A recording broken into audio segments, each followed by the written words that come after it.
नमस्कार, के TV news में आपका स्वागत है। मैं हूं स्तुति और आइए एक नजर डालते हैं शहर की प्रमुख सुर्खियों पर।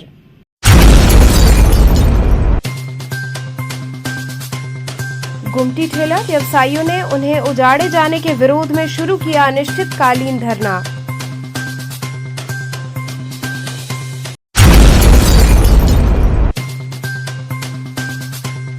बीएचयू में सेवानिवृत्त अध्यापकों ने देय पेंशन के संदर्भ में पीएमओ कार्यालय पहुंचकर दिया ज्ञापन।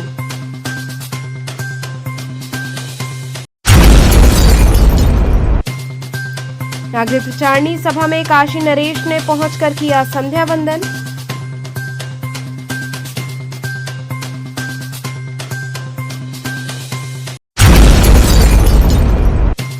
और दुर्गा प्रतिमा विसर्जन को लेकर वाराणसी में पुलिस द्वारा बढ़ाई गई सतर्कता।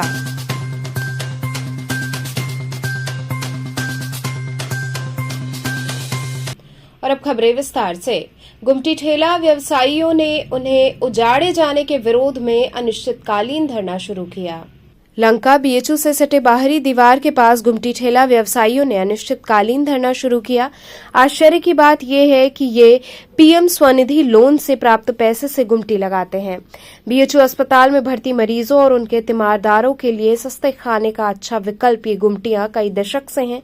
गुमटी व्यवसायी समिति के अध्यक्ष और टाउन वेंडिंग कमेटी के पूर्व सदस्य चिंतामणि सेठ ने बताया कि जब से नरेंद्र मोदी वाराणसी से सांसद बने हैं, काशी हिंदू विश्वविद्यालय के बाहर ठेले पर सामान बेचने वालों के लिए अपना सामान बेचना कठिन हो गया है।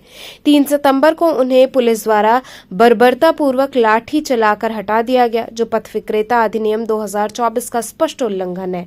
9 अक्टूबर को भेलूपुर जोनल कार्यालय के बाहर धरने के बाद जोनल अधिकारी ने मान लिया था कि अगले दिन से ठेले लगेंगे, लेकिन फिर भी लंका थाने की पुलिस ठेले नहीं लगने दे रही है। धरना स्थल पर समर्थन देने पहुंचे डॉक्टर संदीप पांडे ने कहा कि 2024 से ही झूठे सब्जबाग में फंसा बनारस अपने ही जनप्रतिनिधि के वीआईपी होने का भुगतान कर रहा है। धरने पर बैठे ये लोग अपनी आजीविका को अपने बलबूते पर चला रहे हैं। सरकार तो इनको नौकरी दे नहीं सकती और न ही इनके व्यवसाय के लिए स्थान, मगर उजाड़ने का काम तेजी से चल रहा है। सरकार की ये कोशिश भी कहीं न कहीं उद्योगपतियों को लाभ पहुंचाने की कोशिश के रूप में देखी जानी चाहिए और लघु व्यापार को समेटने की कोशिश के रूप में भी देखा जा सकता है। 4 फुट में ही अपना काम करते हैं, 4 फुट जगह जो लेते हैं, फिर भी जिस तरीके से लोग यहाँ के बता रहे हैं कि 4 फुट की जगह में एम्बुलेंस की बात अब आ गई है। अब एम्बुलेंस उसमें घुसेड़ा जा रहा है या जाने लायक है, ये तो शासन ही बता पाएगा। लेकिन जो इस तरीके से जो समस्या है, लगातार बट्टी चोखा लोग खाते हैं, जो देसी खाना है। बनारस में बहुत लोग गरीब तबके के आते हैं सर सुंदरलाल हॉस्पिटल में दवा कराने के लिए, इलाज कराने के लिए और सस्ता खाना खाने के लिए यहाँ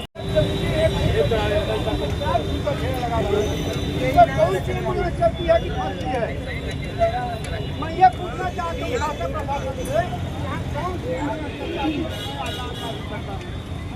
ये लोग अपने बचने के लिए अरे वही आवरेज आज आप कैसे होंगे?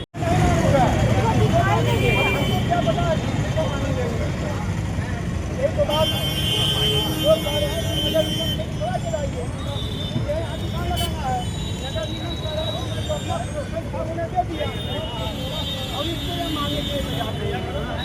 और सबसे बड़ी बात यह है कि जब भी हम प्रशासन को लेकर लिखते हैं उसके लंका थाना जिस तरह से ये अभी चल रहा है और महीने भर से ऊपर हो गए, क्या कैसे देख रहे हैं? देखिए, ऐसा है कि हम लोग के लिए बाकायदा कानून बना है और पटरी पर व्यवसाय करना भी एक वैधानिक व्यवसाय है और उसके लिए कानून बना है। कानून के तहत देखिए सर, नगर निगम का ये प्रतिनिधि, नगर निगम ने हमको लाइसेंस दिया, मैं सभी जगह से वैध हूँ। लेकिन जब भी प्रशासन का आदेश आता है कि अतिक्रमण मुक्त किया जाए, तो ये लोग क्या करते हैं कि केवल ठेले वालों को ही उस संज्ञान में लेकर के उन्हीं का शोषण करते हैं। मैंने प्रधानमंत्री को भी लेकर लिखा, उन्हें मुहर लगा के डीएम को भेजा। डीएम जब जवाब मांगा एसओ लंका एसईओ से, तो उन्होंने लिख दिया कि सड़क पर ठेला लगा करके जाम करते हैं मुझे मैं उन प्रशासन से या उस जवाब लगाने वाला अधिकारी से मैं पूछ रहा हूँ कि ये बताइए कि सड़क से 1 फीट 8 फुट की पटरी है, सड़क से 1 फुट नीचे, उसमें 4 फुट की ठेला लगाते हैं। आप इसमें कौन सा एम्बुलेंस चलाते हैं कि आपकी एम्बुलेंस हमसे फंसती है? और यही सड़क पर, लंबे सड़क पर अवैध ऑटो स्टैंड बना करके 50 ऑटो तिरछा बेड़ा खड़ा लगा करके जाम कराते हैं। उससे कोई एम्बुलेंस नहीं फंसती है, कि वहाँ अवैध वसूली होती है। तो ये लोग रिपोर्ट में लिखते हैं कि सड़क पर लगा के अतिक्रमण करते हैं, इसलिए हटाया जाता है। मैं उस प्रशासन से कहता हूँ कि या कि वो मेरी सक्षम अधिकारी से जांच कराएं कि मैं कहाँ लगाता हूँ, अवास्तविक में हमेशा एम्बुलेंस फंसती है, जाम होता है कि नहीं।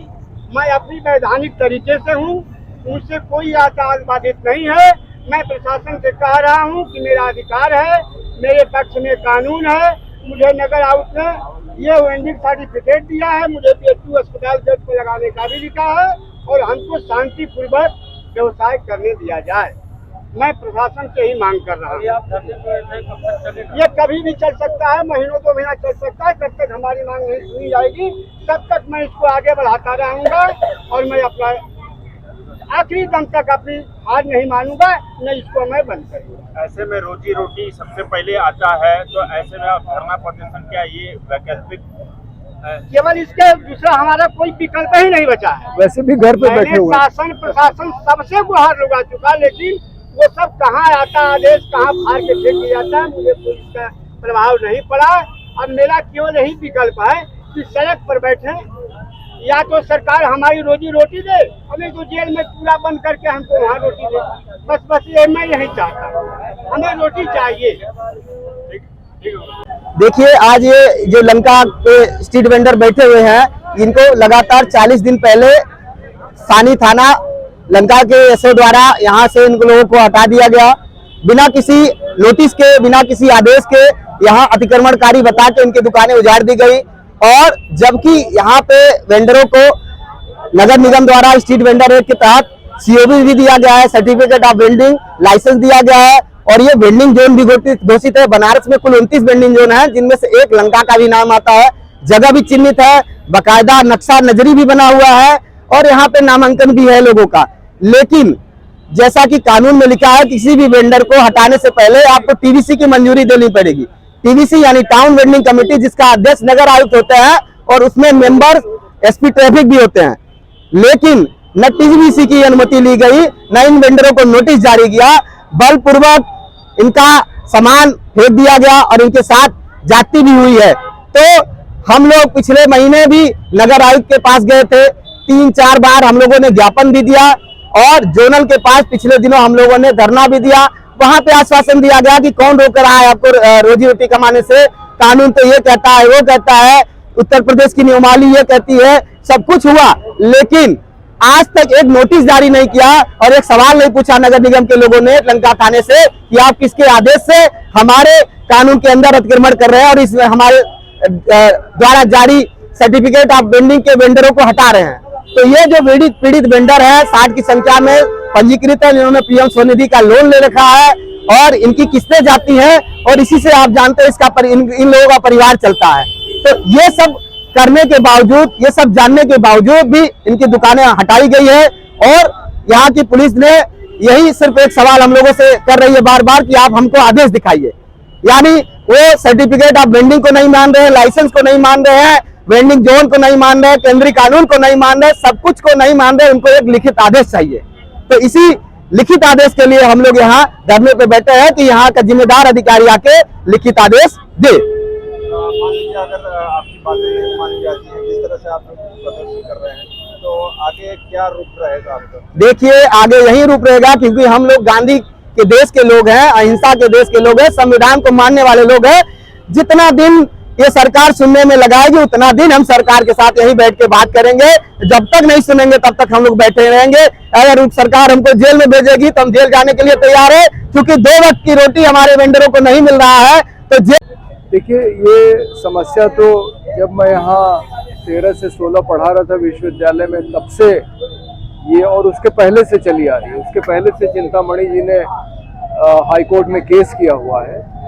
बार बार होता है कि इनको हटाया जाता है, ये ठेले लगाते हैं, लेकिन जब से नरेंद्र मोदी यहाँ के सांसद बने हैं तब से समस्या विकट हो गई। पहले तो उनका हेलीकॉप्टर जब उतरता था अंदर तो करीब एक हफ्ते के लिए लोग हटा दिए जाते थे, लेकिन G20 का जब यहाँ आयोजन हुआ उस समय से इनके ऊपर भारी मुसीबत आ गई और पथ विक्रेता अधिनियम 2014 बहुत स्पष्ट रूप से कह रहा है कि कोई भी निर्णय होगा तो पथ विक्रय समिति की संस्तुति से होगा। ये उसके सदस्य हैं चिंतामणि सेठ जी, अब इनको वहां से भी हटाया जा रहा है। तो एक बार यहाँ पे वेंडिंग जोन चिन्हित हुआ है, लोगों के पास सर्टिफिकेट है, लेकिन उस सब को नजरअंदाज करते हुए और बड़े बड़े अधिकारियों के प्रमुख सचिव उत्तर प्रदेश, सचिव भारत सरकार के आदेश है कि पुलिस और नगर निगम के कर्मचारी इनका उत्पीड़न न करें, अगर कोई करेगा तो उसको दंड दिया जाएगा। इतने स्पष्ट आदेशों के बावजूद यहाँ का एक एडीएम ये लिख देता है कि ये अति विशिष्ट व्यक्ति इस मार्ग से गुजरते हैं, इसलिए यहाँ वेंडिंग जोन होना ही नहीं चाहिए। मतलब ये तो अजीब बात है कि नरेंद्र मोदी जहाँ जहाँ जाए वहाँ कोई काम ही ना कर पाए अपना। तो ये कैसे प्रधानमंत्री और कैसे जनप्रतिनिधि हैं, ये समझ में नहीं आता है। तो हमारे जो ठेले वाले साथी हैं, इन्होंने हमेशा प्रशासन का सहयोग किया है। जब भी नरेंद्र मोदी जी की गाड़ी जाती है इनके ठेले हट जाते हैं, लेकिन अगर आप स्थायी रूप से इनको हटा देंगे तो आप ये बताइए कि इनकी आजीविका कैसे चलेगी। 3 सितंबर से इनके ठेले हटाए गए, बर्बरता पूर्वक लाठीचार्ज हुआ, वो तो अलग है, लेकिन इनकी आजीविका कैसे चलेगी ये बड़ा सवाल है। तो पथ विक्रेता अधिनियम के तहत इनके ठेले यहाँ पे लगे, ये अपनी आजीविका चला सके। बाकी कानून और व्यवस्था का जो मसला है वो प्रशासन हल करे, लेकिन इनकी आजीविका प्रभावित ना हो, इसलिए हम लोग यहाँ धरने पे बैठे। वो लंका थाने का कहना है, बार बार ये कहना है कि हम अतिक्रमण हटा रहे हैं ताकि जो है सुचारू रूप से यातायात चल सके। तो ऐसे में क्या सिर्फ अतिक्रमण के रूप में सिर्फ आप ही हैं? नहीं, अतिक्रमण देखिए, पहली बात तो इसको अतिक्रमण नहीं माना जा सकता। जो पथ विक्रेता अधिनियम है उसमें साफ साफ लिखा है कि एक प्राकृतिक बाजार होता है, जहां ठेले वाले और जो खरीदने वाले हैं वो प्राकृतिक रूप से मिलते हैं। अब ये अस्पताल है पीछे, तो तीमारदार यहाँ आते हैं, चाय बन मक्खन तमाम खाने पीने की चीजें ले जाते हैं, और जो बाजार 50 साल से चल रही हो। बीएचयू में सेवानिवृत्त अध्यापकों ने देय पेंशन के संदर्भ में पीएमओ कार्यालय पर ज्ञापन सौंपा। काशी हिंदू विश्वविद्यालय के 130 सेवानिवृत्त अध्यापकों द्वारा देय पेंशन संबंधी मामले में प्रधानमंत्री को संबोधित ज्ञापन दिया गया। सेवानिवृत्त शिक्षकों ने कहा कि काशी हिंदू विश्वविद्यालय के लगभग 130 वयोवृद्ध सेवानिवृत्त शिक्षक पिछले 2 दशकों से पेंशन प्राप्त करने में प्रशासकीय कठिनाइयों का सामना कर रहे हैं।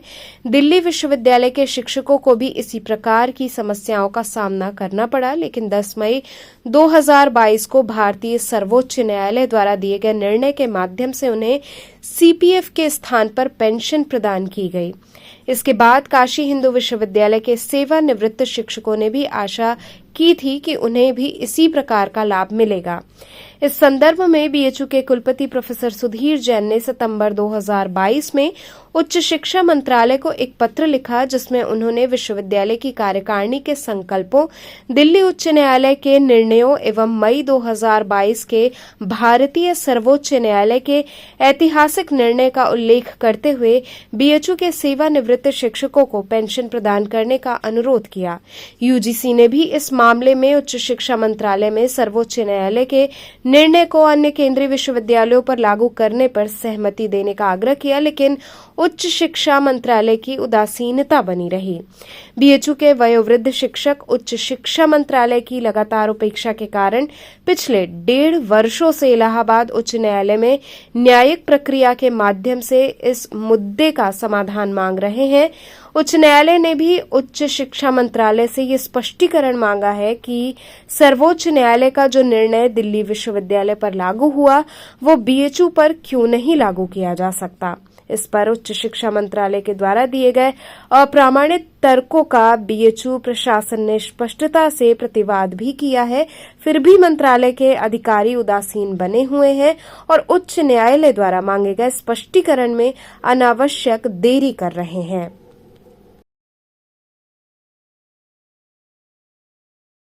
1975 से हमने काशी हिंदू विश्वविद्यालय की सेवा की है। 2021 में हम रिटायर हुए हैं यहाँ प्रोफेसर के पद से। हमारा बेसिकली यहाँ आने का मकसद ये है कि हमें पूरा विश्वास है कि प्रधानमंत्री जी को हमारे और हमारे जैसे बहुत से बुजुर्ग लोगों की स्थिति का कोई अंदाज नहीं है, और हम उनसे ये याचना देने आए हैं कि वो हमारे मैटर में थोड़ा सा ध्यान दे दें, जिससे कि जो एक तरह से अज्ञान की वजह से या सूचना ना होने की वजह से नहीं हो रहा है। जैसे काशी हिंदू विश्वविद्यालय ने भी लिखा, यूजीसी ने भी लिखा कि मिनिस्ट्री ऑफ एजुकेशन हमको रिलीफ दे। तो हमारी गुहार सिर्फ ये है कि मिनिस्ट्री ऑफ एजुकेशन जो है, जो हमारा लीगल राइट है, लीगल राइट इसलिए है कि 1987 की 30 सितंबर के बाद से भारत सरकार ने ये डिक्लेयर कर दिया कि यदि कोई सीपीएफ में रहना चाहता है तो वो 30 सितंबर 87 तक अपना कंसेंट दे दे। हम लोगों में से किसी ने भी 30 सितंबर 87 तक कंसेंट नहीं दिया था, फिर भी किसी वजह से हम सीपीएफ में ही पड़े रह गए और हम पेंशन स्कीम में नहीं गए। हम किसी नई स्कीम की बात नहीं कर रहे हैं, हम जो बहुत पुरानी स्कीम थी, जब हमने विश्वविद्यालय ज्वाइन किया था उस समय की स्कीम को लागू करने की बात कर रहे हैं। जो यहाँ पर शायद हमारे जो एमपी साहब हैं, जो माननीय नरेंद्र मोदी जी हैं, जिनको कितना ध्यान है। अभी देखिए उन्होंने एक new pension scheme, universal pension scheme लगाई कि वो इस और उनको इसका संज्ञान हो सके और वो हमको रिलीफ दे सके। काशी हिंदू विश्वविद्यालय की मैंने 44 वर्ष अनवरत सेवा की है। हम सभी शिक्षक काशी हिंदू विश्वविद्यालय से आए हैं और हमारा विषय ये है कि हम अपने सांसद और भारत के यशस्वी प्रधानमंत्री माननीय नरेंद्र मोदी जी के संज्ञान में ये लाना चाहते हैं कि काशी हिंदू विश्वविद्यालय के शिक्षक जो कि पंडित मदन मोहन मालवीय भारत रत्न के संस्थान से जुड़े हुए हैं, उनका सीपीएफ से जीपीएफ कम पेंशन स्कीम में कन्वर्जन किया जाना है। और इस संबंध में काशी हिंदू विश्वविद्यालय ने अनेक निर्णय लिए, जिसमें 2014 में कार्यकारिणी ने निर्णय लिया कि ये कर दिया जाएगा। फिर 2017 में भी ये निर्णय लिया कि सीपीएफ से जीपीएफ कर दिया जाएगा। और इस संबंध में दिल्ली उच्च न्यायालय के भी 2 निर्णय हुए, 2014 में और 2016 में। अंततः 2022 में सर्वोच्च न्यायालय ने भी निर्धारित कर दिया कि सीपीएफ से जीपीएफ किया जाना है। और इस बारे में काशी हिंदू विश्वविद्यालय के कुलपति ने एक नोटिफिकेशन भी जारी किया कि ये किया जाना है। इसके अलावा काशी हिंदू विश्वविद्यालय के कुलपति ने शिक्षा मंत्रालय को ये एक पत्र लिखा कि इस संबंध में आवश्यक कार्यवाही करें ताकि ये कार्य किया जा सके। हम लोग इसी सिलसिले में आए हैं कि हम अपने प्रधानमंत्री और सांसद से अनुरोध कर सकें कि इस संबंध में हमारी मदद करें, ताकि जो 130 वयोवृद्ध काशी हिंदू विश्वविद्यालय के सेवानिवृत्त शिक्षक हैं उनको पेंशन मिल सके और उनकी आर्थिक कठिनाइयाँ दूर हो सके। आज आप कहाँ हैं और क्या किया? आज हम लोग यहाँ प्रधानमंत्री जी के कार्यालय पर आए हैं और यहाँ पर हमने अपना निवेदन उनको ज्ञापन दिया है।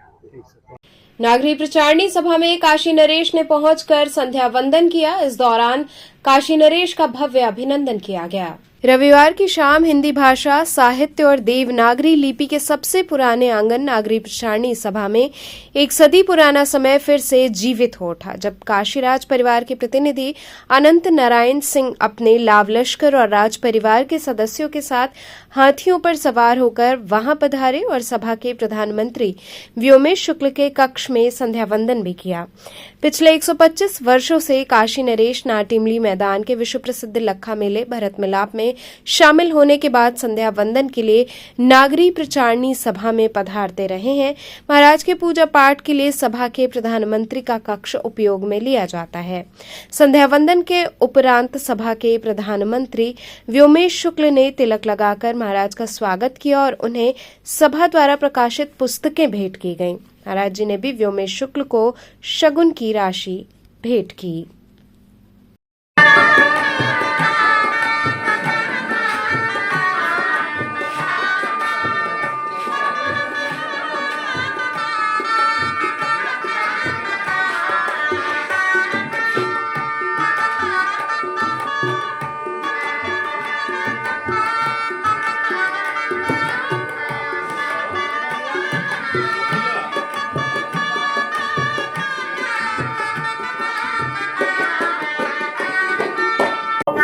ऋषिराज परिवार के प्रतिनिधि तत्प्रभान श्री अनंत नारायण सिंह जी अपने परिवार के साथ नागरिक प्रचारणी सभा में पधारे और यहीं उन्होंने संध्या वंदन किया। ये हम लोगों ने महाराज का स्वागत किया। क्या कहना चाहेंगे? 131 वर्ष पुरानी संस्था में लगभग एक सदी पुरानी सारस्वत परंपरा का निर्वाह करते हुए महाराज ने जिस सरलता और सादगी का परिचय दिया है, उससे बहुत कुछ सीखने की जरूरत है। न सिर्फ राजपुरुषों को बल्कि सामान्य नागरिकों को। महाराज हिंदी की भाषा और साहित्य के क्षेत्र में काम करने वाली एक संस्था में आकर मानो हमारे ही कामकाज का सत्यापन करते हैं, हमारी ही बौद्धिकता पर, हमारी ही मेहनत पर एक तरह की मुहर लगाते हैं और इसका एक संबंध बनारस की विश्व प्रसिद्ध 5 सदी पुरानी रामलीला से बन जाता है। सभा का परंपरा और आधुनिकता के बीच में सेतु का काम करते हैं महाराज यहाँ संध्या वंदन करके। तो नागरिक प्रचारणी सभा की ओर से मैं व्योमेश शुक्ल महाराज का स्वागत करके बहुत कृतज्ञ हूँ। मेरे साथी नगर के साहित्यकार, संस्कृति कर्मी, सामाजिक वृंद, राजनीति से संबंध रखने वाले लोग समूह में यहाँ आकर महाराज का स्वागत करते हैं, जो बहुत सुंदर परिघटना है बनारस के सांस्कृतिक परिदृश्य की। दुर्गा प्रतिमा विसर्जन को लेकर वाराणसी में पुलिस द्वारा सतर्कता बढ़ा दी गई है। बहराइच में दुर्गा प्रतिमा विसर्जन के दौरान बवाल के बाद कमिश्नरेट में हाई अलर्ट घोषित किया गया है। पुलिस आयुक्त मोहित अग्रवाल ने रविवार की रात कमिश्नरेट के तीनों जोन के डीसीपी को कहा कि दुर्गा प्रतिमा विसर्जन को लेकर अतिरिक्त सतर्कता बरती जाए। रूट पर पर्याप्त संख्या में पुलिस बल की तैनाती के साथ ही रूफटॉप फोर्स तैनात की जाए।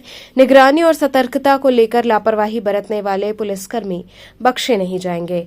देवनाथपुरा स्थित गोल्डन स्पोर्टिंग क्लब की दुर्गा प्रतिमा का विसर्जन सोमवार को मैदागिन कुंड में किया जाएगा। देवनाथपुरा की दुर्गा प्रतिमा मिश्रित आबादी वाले सकरे इलाकों से गुजरते हुए मैदागिन कुंड तक पहुंचेगी। इसे देखते हुए प्रत्येक वर्ष की भांति इस वर्ष भी 3 एसीपी, 5 थानाध्यक्ष, 250 पुलिसकर्मी और 1 कंपनी पीएससी के जवान सुरक्षा व्यवस्था में तैनात किए गए हैं।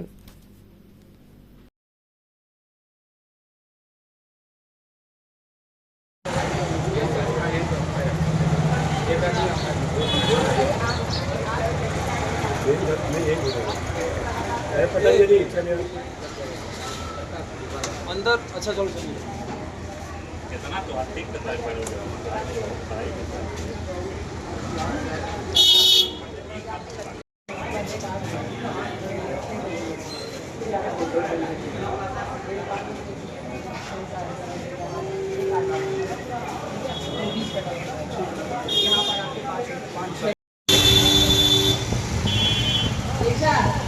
सड़क खाली करिए, ज्यादा हिस्सा खाली रखिए, घुमाने जाइए, जल्दी घुमाइए।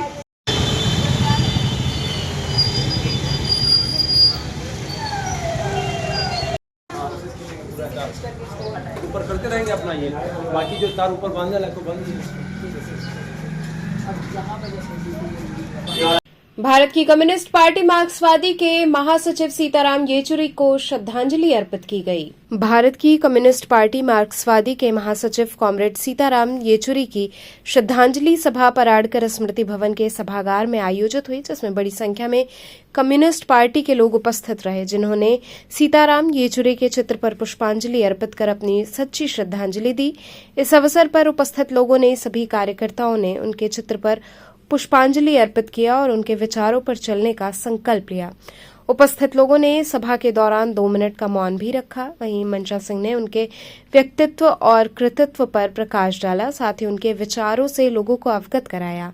इस मौके पर प्रमुख रूप से हीरालाल, सुरेंद्र सिंह, आनंद दीपायन, अरविंद सिंह, विजय नारायण इत्यादि लोग शामिल रहे। तो चलते चलते पुनः एक नजर डालते हैं शहर की प्रमुख सुर्खियों पर।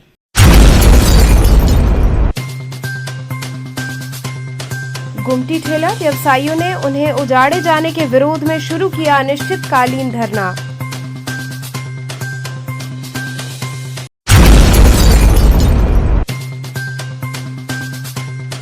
बीएचयू में सेवानिवृत्त अध्यापकों ने देय पेंशन के संदर्भ में पीएमओ कार्यालय पहुंचकर दिया ज्ञापन।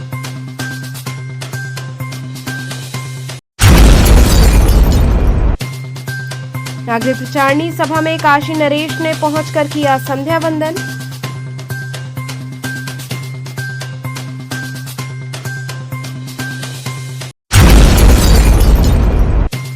और दुर्गा प्रतिमा विसर्जन को लेकर वाराणसी में पुलिस द्वारा बढ़ाई गई सतर्कता।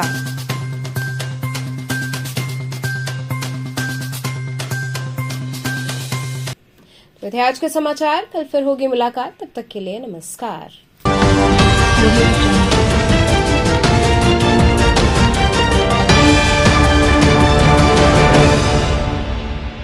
खबरों से जुड़े रहने के लिए हमारे चैनल KTV वाराणसी को सब्सक्राइब करें और लेटेस्ट अपडेट्स के लिए बेल आइकन को प्रेस करें।